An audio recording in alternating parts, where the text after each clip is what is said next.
à Eden Church. Nous sommes tellement heureux de voir que tu t'es connecté avec nous aujourd'hui. Je suis Rebecca et je fais partie de l'équipe. Et j'espère que tu es prêt à vivre ce culte avec nous. Et si tu nous rejoins pour la première fois, sache que tu es le bienvenu. Eden Church, c'est une communauté spirituelle où chaque cœur trouve sa place. Nous avons à cœur de passer un moment avec toi dans la présence de Dieu. Alors je t'invite à profiter de ce temps de louange et d'adoration. Hello, j'espère que tu vas bien. Je suis vraiment heureux de te retrouver pour ce culte Eden Church. Tu es sur ta chaîne YouTube eChurch Eden. Et aujourd'hui encore, j'ai envie de te partager une réflexion qui a nourri mon quotidien pendant pas mal de jours. Alors je t'invite à prendre le temps de rester connecté avec nous et de suivre ce qui se passe. Mais avant de commencer, je t'invite à prier avec moi. Céleste Père, notre Dieu, alors que nous allons commencer à réfléchir sur ta parole, sur la Bible, je te prie de nous enseigner toi-même au nom de Jésus. Amen. Je ne sais pas si tu as déjà vu des films de guerre, des films de guerre mondiale, et généralement, quand tu regardes ces films-là, tu vois des hommes qui se retrouvent dans des tranchées, dans des conditions difficiles, et ces soldats, lorsque je m'imagine à leur place, je ne peux pas penser qu'ils ne connaissent pas la peur. Lorsque vous vous retrouvez sur le champ de bataille, lorsque vous entendez les balles qui sifflent littéralement, lorsque vous voyez des personnes qui tombent parce qu'elles sont mortes, vous avez ce sentiment de peur. Et cette peur est tellement présente que parfois cette peur va même tétaniser tous nos muscles. Et tu sais, je parle de guerre, mais c'est exactement le même mécanisme lorsqu'une voiture te fonce à toute vitesse. Le premier réflexe que tu as, c'est quoi? C'est de te protéger. Et généralement, les personnes prennent cette position de protéger les organes vitaux, généralement le cœur, les poumons, etc. Et ce mécanisme de défense fait comme un mécanisme automatique, biologique, qui se met en place dans notre cerveau. C'est ce mécanisme qui est bien connu. Et en fait, c'est ce qu'on appelle le cerveau reptilien. Lorsque vous faites face à un traumatisme, lorsque le cerveau va voir un événement qui est comme traumatisant et menaçant, le cerveau va activer une réponse automatique, une réponse de survie qui va être pilotée par l'amygdale.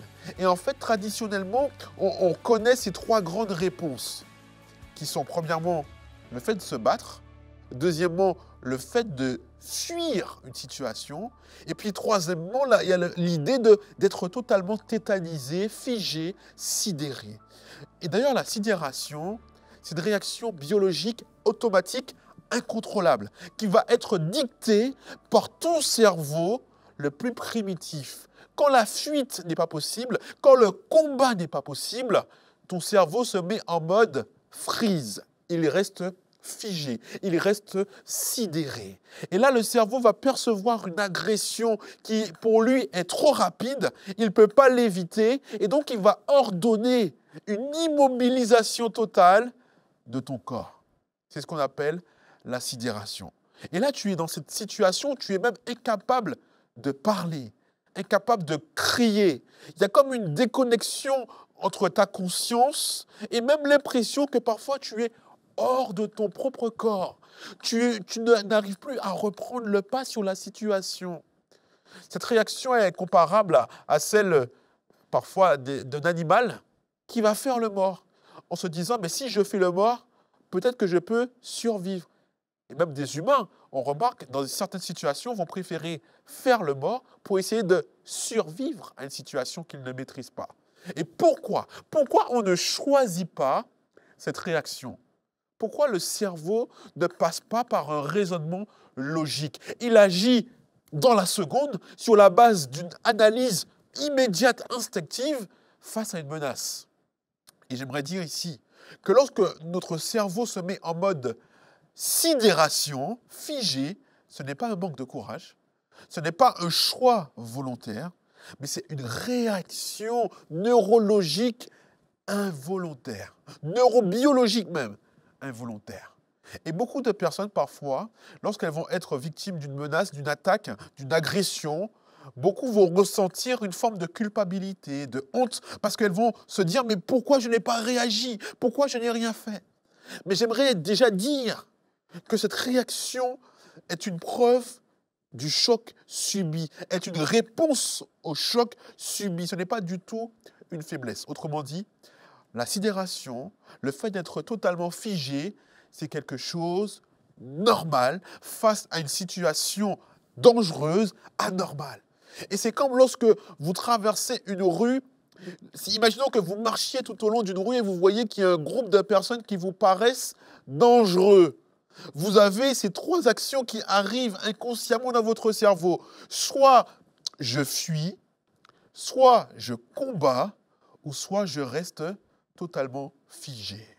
Et ça, on ne le maîtrise pas. C'est quelque chose d'automatiquement qui vient dans notre cerveau de manière assez automatique. Et là, on était dans un contexte de danger immédiat avec le fait que notre cerveau va prendre le pas très rapidement pour se défendre, pour rester en vie. Mais vous savez que dans notre vie de tous les jours, toi et moi, nous faisons face à des choses qui nous font peur.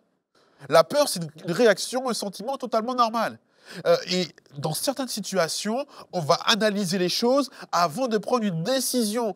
Et nous aussi, nous faisons face à ces trois grands mécanismes que je disais, le fait de choisir de combattre, choisir de fuir, ou même être totalement figé, sidéré. Et on entend tellement de choses terribles qui se passent un peu partout aujourd'hui, qui fait qu'on se méfie un peu de tout, on anticipe beaucoup les choses. Et c'est vrai que, malheureusement, les actualités nous donnent parfois raison. Vous savez, vous comme moi, nous composons régulièrement avec la peur. Et souvent, il arrive que, malheureusement, la peur nous empêche d'avancer. La peur va me rendre immobile, statique, face à une situation. Et je crois que ce n'est pas un hasard si dans la Bible, ce livre qui a été écrit il y a déjà plusieurs années, dans la Bible, je retrouve à presque 365 fois « n'aie pas peur » ou « ne crains pas ». Et je ne pense pas qu'il y a un hasard à cela. Ça veut dire qu'il y a, on le dit d'habitude, qu'il y a un encouragement pour chaque jour. Ça veut dire que Dieu sait pertinemment que oui, en tant qu'être humain, je vais connaître la peur. Le chrétien que je suis va connaître la peur. Mais la différence, c'est comment je gère ma peur. C'est comment je réfléchis, comment j'interagis et comment j'avance, même avec la peur qui parfois m'habite au quotidien. Aujourd'hui, on sera dans le livre de Josué, particulièrement au chapitre 6 de ce magnifique livre de Josué, parce que c'est un livre que j'apprécie particulièrement. C'est un livre qui nous parle d'un homme qui était justement le successeur de Moïse. Ce même Josué qui a connu Moïse lorsque Moïse était allé récupérer les 10 tables de la loi. Josué va être celui qui va être le leader, qui va conduire le peuple d'Israël d'un point A à un point B, en l'occurrence c'était la Canaan. Et Josué va être cet homme de guerre. Et c'est généralement celui qui va diriger le peuple lors des conquêtes de territoire, lors des excursions. C'est lui qui va être le cerveau stratégique pour mener à bien des conquêtes importantes. Et Moïse, tout comme Josué, avait une très grande proximité. Et parfois, on peut voir dans la posture de Josué celle de Moïse, la manière qu'il interagit avec le peuple à l'époque. Mais Josué a une différence avec Moïse, c'est que Josué, c'est un guerrier. C'est un homme de guerre. Et Josué, dans Josué chapitre 3, la Bible parle que Josué et tout le peuple vont traverser le Jourdain, une rivière, avant d'arriver face à une grande ville qui s'appelle Jéricho. Et là, ça fait écho avec l'idée lorsque Moïse, lui aussi auparavant, va traverser la mer Rouge avec l'ensemble du peuple.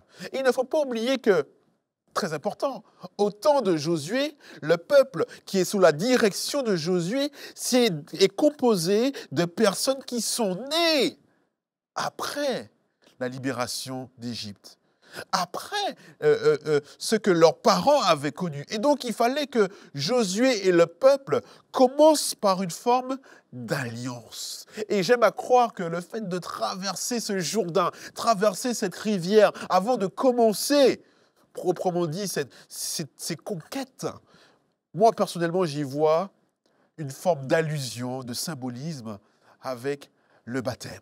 Et pour moi, ça, c'est hyper important. Ça me rappelle justement, comme Moïse l'avait fait avec la mer Rouge, justement, cette alliance que Josué va matérialiser avec le peuple et Dieu avant de commencer les conquêtes vers le territoire de Canaan. Le livre de Josué, je vous disais que c'est un livre qui raconte les batailles, où on voit comment Dieu va faire en sorte que le peuple arrive à conquérir des territoires sans même, et c'est très intéressant, sans même que le peuple n'ait à livrer la bataille. Et ça, c'est très important. Cette conquête de territoire va commencer avec une ville qui s'appelle Jéricho. Et Jéricho, c'est quoi? La première conquête de territoire sous la responsabilité de Josué va commencer par une ville immense qui s'appelle Jéricho. Et dès le départ, dans le livre de Josué, chapitre 3, la Bible dit bien que c'est l'Éternel qui va demander au peuple de participer, entre guillemets. C'est-à-dire que le peuple va devoir s'impliquer, s'engager avec Dieu. Alors oui, c'est Dieu qui donne la victoire, mais Dieu demande toujours au peuple de participer, d'une manière ou d'une autre. Et dans Josué chapitre 6, et c'est véritablement là le cœur de la réflexion que je te partage aujourd'hui, dans Josué chapitre 6, il est écrit que l'Éternel va dire à Josué, regarde Josué, je livre entre tes mains Jéricho, non seulement Jéricho, mais le roi de Jéricho et même les vaillants soldats de Jéricho. Et donc, avant chaque bataille, Josué devait consulter Dieu. Josué devait consulter Dieu et s'assurer que Dieu marcherait devant lui et donnerait la victoire, non seulement à Josué, mais à l'ensemble du peuple. En fait, le peuple ne se lançait jamais dans un combat sans avoir la validation de Dieu pour être sûr de remporter la victoire. C'est déjà une leçon très intéressante pour nous. Est-ce qu'on fait appel à Dieu? Est-ce que tu fais appel à Dieu avant même que la difficulté n'arrive? Ou alors, est-ce que c'est sur le champ de bataille, lorsque la difficulté fait rage, lorsque tu es sous l'eau, à ce moment-là, tu te rappelles de Dieu? Tu sais, je pense que avant toute chose, avant d'entreprendre un projet, avant d'acheter une maison, avant de postuler un travail, avant de faire quelque chose qui pour toi est important, si tu demandes à Dieu son conseil, son avis, je suis quasiment sûr et certain, je ne suis pas quasiment, je suis sûr et certain que Dieu saura te répondre d'une manière ou d'une autre. Et dans Josué chapitre 6, les versets 3 et 4, c'est Dieu qui va parler à Josué. Et Dieu va dire à Josué, faites le tour de la ville, vous, tous les hommes de guerre, mais faites une fois le tour de la ville. Et tu feras le tour de la ville pendant 6 jours. Et là, il y aura toute une méthodologie qui va se mettre en place. On va voir qu'il y aura 7 sacrificateurs qui vont porter l'arche qui ressemble en fait à une sorte de coffrage dans lequel il y avait les 10 commandements, les 10 tablettes de la loi. Et donc, il y aura les 7 sacrificateurs avec l'arche. Ils auront des trompettes qui vont être jouées le 7e jour. Et le 7e jour, vous ferez non pas une seule fois le tour de la ville de Jéricho, mais vous ferez 7 fois le tour de la ville de Jéricho. Qu'est-ce que le peuple devait faire ici? Je vais essayer de récapituler pour que ça soit clair pour toi. Pendant 6 jours, le peuple devait faire le tour de la ville de Jéricho une fois. Et le 7e jour, il fallait faire le tour de la ville 7 fois. Là, c'est quelque chose déjà qui nous dépasse. Dans Josué chapitre 6, verset 5, la Bible dit bien que quand ils sonneront des trompettes, quand vous entendrez le son de la trompette, tout le peuple devra pousser de grands cris. Et c'est alors que la muraille de la ville de Jéricho s'écroulera et le peuple pourrait entrer dans cette ville-là. Donc c'est vraiment au son de la trompette que le peuple, le 7e jour, au bout du 7e tour, devait crier et alors la muraille de la ville s'écroulera. C'est vraiment quelque chose qui nous dépasse aujourd'hui. C'est quelque chose que nous n'arrivons pas toujours à saisir. Et je veux croire que Josué lui-même, lorsqu'il reprend ces paroles de Dieu, il ne perçoit pas tout ce qui se dit ici. Et là, vous pourrez lire toujours dans Josué chapitre 6, au verset 6 et 9, mais on ne va pas forcément le lire aujourd'hui parce que ce n'est pas forcément le cœur de mon message, mais j'aimerais justement insister, non pas sur la méthodologie, mais sur le commandement de Dieu. Parce que je récapitule encore une fois. Pendant 6 jours, le peuple devait tourner une seule fois. Et le 7e jour, il devait tourner combien de fois? 7 fois. Et la 7e fois, le peuple devait crier. Il y avait des hommes vaillants, les guerriers. Ensuite, il y avait des personnes qui portaient l'arche de Dieu, qui représente les 10 commandements. Et derrière, il avait le peuple. Et donc, Josué va accepter cette parole qu'il entend de Dieu lui-même et va donner ce commandement-là à l'ensemble du peuple. Et là, lorsque vous lisez Josué chapitre 6, versets 11 à 14, vous retrouvez tout le peuple qui, de bon matin, va se lever et qui va faire le tour de l'arche, le tour de Jéricho, par exemple. Et ils vont le faire tous les jours jusqu'au 7e jour. Et le 7e jour, comme je vous disais, le 7e jour, c'est quelque chose de différent. Le 7e jour, ils vont se lever de bon matin et ils vont faire le tour de la ville. Combien de fois? 7 fois. Et c'est au bout de ces 7 fois que le peuple va commencer à pousser des cris. Les amis, je ne sais pas si, pour vous, je ne sais pas si vous vous rendez compte de ce qui se passe ici. C'est véritablement un miracle, ce qui se passe. En fait, de la manière la plus intellectuelle que j'essaie de réfléchir, je ne comprends pas comment cela est possible. Et c'est en cela que c'est un miracle. Dans Josué chapitre 6, verset 1er, la Bible déclare que la ville de Jéricho était fermée, barricadée. Et en fait, l'accent est volontairement mis sur ce fait-là de dire que personne ne pouvait sortir de la ville, personne ne pouvait entrer dans la ville. La ville est imprenable. À l'œil humain, c'est mission impossible. Factuellement, mathématiquement, cette ville est imprenable. Et c'est pourquoi, dès lors que la Bible dit ça au verset 1er, tout de suite après, la Bible déclare au verset 2 que Dieu va intervenir pour rassurer Josué et va dire à Josué, regarde Josué, je livre entre tes mains Jéricho, cette ville imprenable, je la livre entre tes mains. Et cette promesse de Dieu ne s'arrête pas là. C'est là qu'on comprend que Dieu n'est pas un Dieu de parole. Dieu, il parle, mais lorsqu'il faut agir, il est aussi présent. Les amis, j'aimerais qu'on puisse comprendre que Dieu veut faire des choses extraordinaires pour toi, pour moi. De la même manière que Dieu n'avait pas besoin de soldats pour conquérir cette ville la plus barricadée de la région, la ville la plus imprenable de la région, Dieu en réalité est prêt à faire des choses incroyables. Incroyables. On est dans un monde sous tension, on entend des bruits de guerre par-ci par-là, des guerres économiques, sociales, écologiques et j'en passe. Et beaucoup, lorsqu'on entend ça, beaucoup vont dire, mais il est où Dieu? Pourquoi Dieu n'intervient pas? Et d'autres vont dire, mais on attend un Messie qui va amener la paix dans ce monde. Mes amis, j'aimerais rappeler que Dieu est tout-puissant.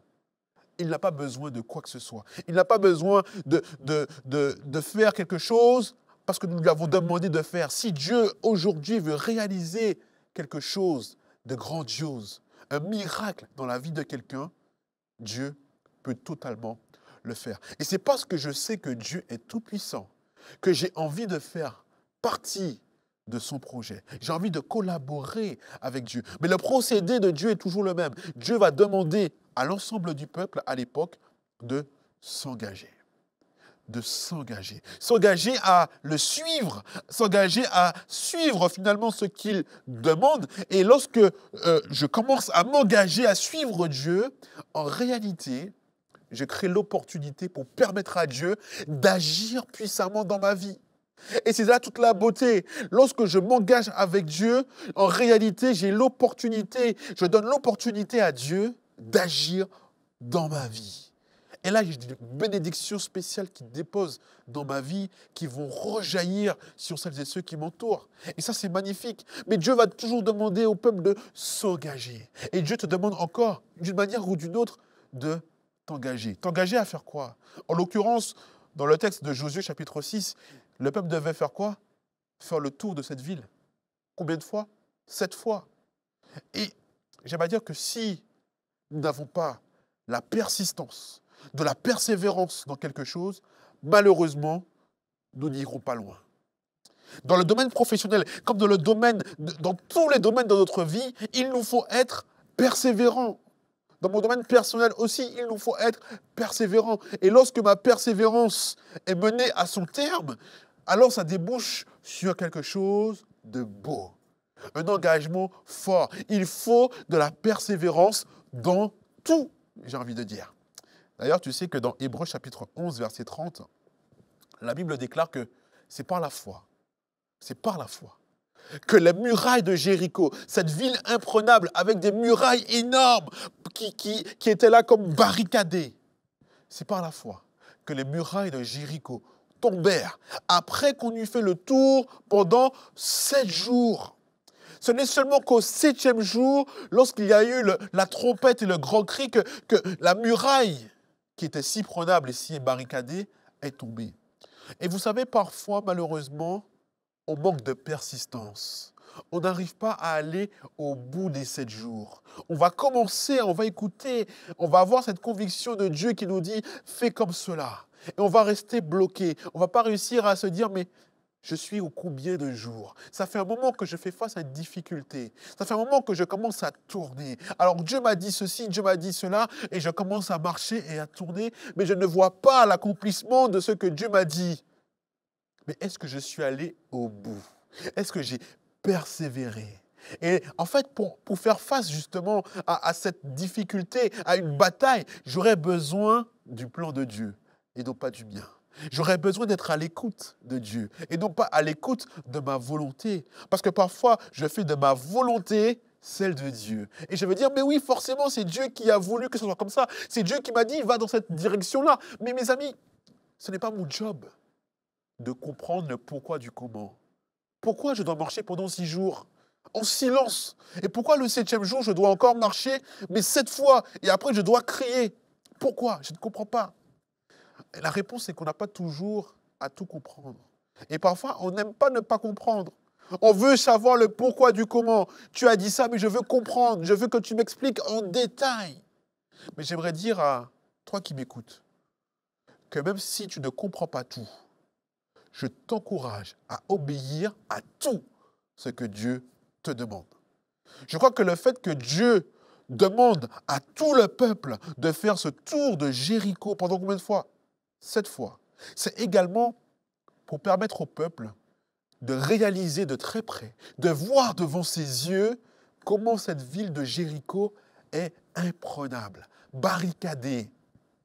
C'est une chose de savoir intellectuellement que la ville de Jéricho, elle est immense, elle est imprenable, mais c'en est une autre de réaliser de ses propres yeux que la ville est barricadée. En fait, lorsque le peuple faisait le tour de la ville de Jéricho, le peuple pouvait voir de ses yeux l'épaisseur de la muraille et se dire « Ah ouais, là, ce sera vraiment compliqué. Si ce n'est pas Dieu, ce sera vraiment compliqué. » En fait, le fait de faire le tour de cette ville de Jéricho, ça va accentuer ce sentiment de totale dépendance à Dieu. Et je crois que dans un monde où on prône de plus en plus l'indépendance, je crois qu'il nous faut être toujours dans cette dynamique de dire « Moi, je ne veux pas être autonome », autonome qui vient de autonomos, ça veut dire avoir sa propre loi. Moi, je ne veux pas être autonome, je veux être totalement dépendant de Dieu. Et c'est ça la puissance de la foi. La foi, ce n'est pas de baisser les yeux en étant résigné parce que la situation que je traverse, elle est trop difficile. Alors je baisse la tête et j'abandonne. Non, la foi, c'est de me dire, ok, j'ai tellement prié, j'ai tellement pleuré pour cette chose-là. Mais la foi, c'est, ok, j'ai prié, j'ai pleuré, mais je regarde la difficulté dans les yeux.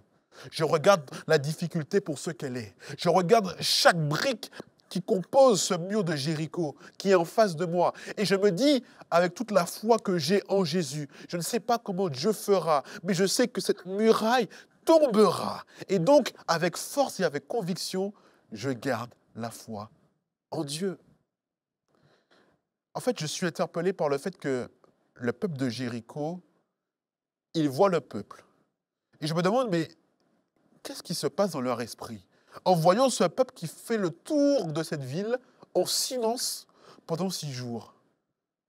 En fait, il est écrit que tout n'a pas été détruit dans Jéricho. Qu'est-ce qui n'a pas été détruit? Il y a une femme qui s'appelle Rahab. Rahab était considérée comme étant une prostituée. Et toute sa famille était venue se réfugier chez elle. Qui était Rahab? Cette prostituée qui avait caché deux espions qui étaient justement des envoyés du peuple. Lorsque Josué va se retrouver face à cette ville de Jéricho, il va demander à deux de ses fidèles de dire, les gars, allez vérifier et faites-moi un rapport de si la ville elle est imprenable. Et alors que ces deux espions vont arriver dans la maison de cette femme qui s'appelle Rahab, elle va les accueillir et ces deux espions vont être là, ils vont même partager leur foi avec cette femme. Et là, Jéricho va tomber. Mais Josué va épargner Rahab, cette femme. Et je crois que là, c'est déjà un élément pour nous aujourd'hui. La délivrance miraculeuse de cette femme Rahab. Parce que Josué pouvait justement détruire tout ce qui s'y trouvait. Mais il va laisser la vie sauve à cette femme et à tous ceux qui étaient chez elle. En fait, Rahab était ce qu'on pourrait qualifier d'une personne qui paraît hors de la grâce de Dieu. Une personne qui est hors de portée de Dieu. Mais en fait, Rahab témoigne, cette femme témoigne de la puissance de la grâce de Dieu qui peut transformer le cœur d'une personne, peu importe là où elle se trouve. Peu importe si on pense qu'elle est allée trop loin, si elle a vécu trop loin de Dieu. Mais aujourd'hui, si elle fait le choix de dire « j'ai envie de suivre Jésus », à ce moment-là, la Bible me dit que parce qu'elle a fait ce choix de suivre le Dieu que servait Josué, elle va avoir la vie sauve. Rahab symbolise quelque part, en fait, la personne que certains vont qualifier de trop pécheur, trop mauvais, trop sale, trop tout ce que tu veux. Mais cette personne, même si elle était étrangère à la communauté d'Israël, étrangère à l'alliance que Dieu avait faite entre le peuple d'Israël et Dieu, cependant, Dieu va donner un enseignement au peuple d'Israël, en l'occurrence. Dieu va dire, je sauve Rahab. Pourquoi? Parce qu'elle a eu la foi. Elle a cru en moi. Elle a laissé son cœur ouvert. Et ça n'a été possible que par le fait que les espions envoyés par Josué ont pu partager leur foi à cette femme, Rahab. Et ça, c'est la beauté du message que j'ai envie de te partager. La Bible déclare que Rahab, cette femme qui était appelée toujours comme une prostituée, va cacher ses messagers.